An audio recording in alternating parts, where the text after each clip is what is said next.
పావుగంట సమయం మీరు కొద్దిగా క్రమశిక్షణతో మీరు వింటారని ఆశిస్తున్నా. నేను నా జాతి ప్రజలారా, ఈ సభను పరిశీలించే అన్ని వర్గాలకు సంబంధించిన ప్రజలు, ప్రజాస్వామికవాదులారా, ఈ తెలుగు నేల మీద మాదిగలు తమ హక్కుల కోసం, మాదిగలతో పాటు ఇంకా 57 కులాల దళితుల హక్కుల కోసం 3 దశాబ్దాల ఉద్యమం చేస్తున్నారు. 3 దశాబ్దాల ఉద్యమం మన కళ్ళ ముందు కనిపిస్తున్న సత్యం. ఇది చరిత్రలో ఏ పుస్తకాల్లో చదివిందేం కాదు, జరుగుతున్న చరిత్ర అందరూ చూస్తున్నది.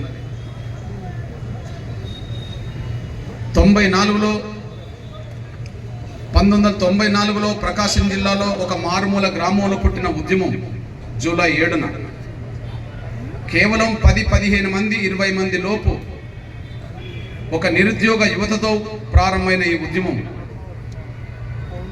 ఇవాళ 2024 జూలై 7 దాటి ఇవాళ 2024 డిసెంబర్ 10న కూడా అదే లక్ష్యం కోసం మళ్ళీ మీటింగ్లు, పోరాటానికి సిద్ధపడుతున్న సమయం.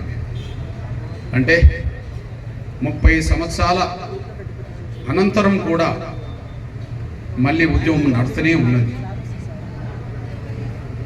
ఏ అడ్డంకి లేకపోతే, అడ్డంకి కల్పించే వాళ్లకు మనకంటే బలమైన శక్తి లేకపోతే, వాళ్ళకు స్వార్థం లేకపోతే, వాళ్ళకు పలుకుబడి లేకపోతే ఈ ఉద్యమం 30 సంవత్సరాల పాటు నడవాల్సిన అవసరం లేదు.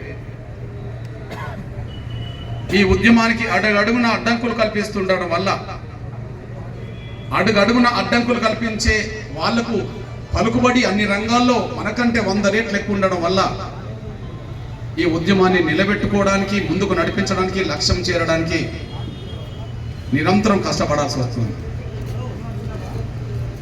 ఈ 30 ఏళ్ల పోరాటంలో ఎన్నో అడ్డంకులను అధిగమిస్తూ వచ్చాం. ఈ ఉద్యమం మీద ఎన్నో కుట్రలు, పాలక వర్గాలు చేసిన కుట్రలన్నీ ఛేదిస్తూ వచ్చాం. ఈ ఉద్యమం మీద ఎన్నో సందర్భాలు వచ్చిన నిర్బంధాలను తట్టుకుంటూ, మధ్యలో పెట్టిన కేసులన్నిటిని ఎదుర్కొంటూ, కొంతమంది బిడ్డల ప్రాణాలు కోల్పోతూ ఉద్యమం కొనసాగుతున్నది. అయినప్పటికీ మన సోదర స్వార్థపర వర్గానికి ఇంకా మేము అడ్డంకులు కల్పిస్తాం, అడ్డుకుంటామనే మాటలతోటే మన ఉద్యమాన్ని దెబ్బతీసే కుట్రలు చేస్తున్నారు.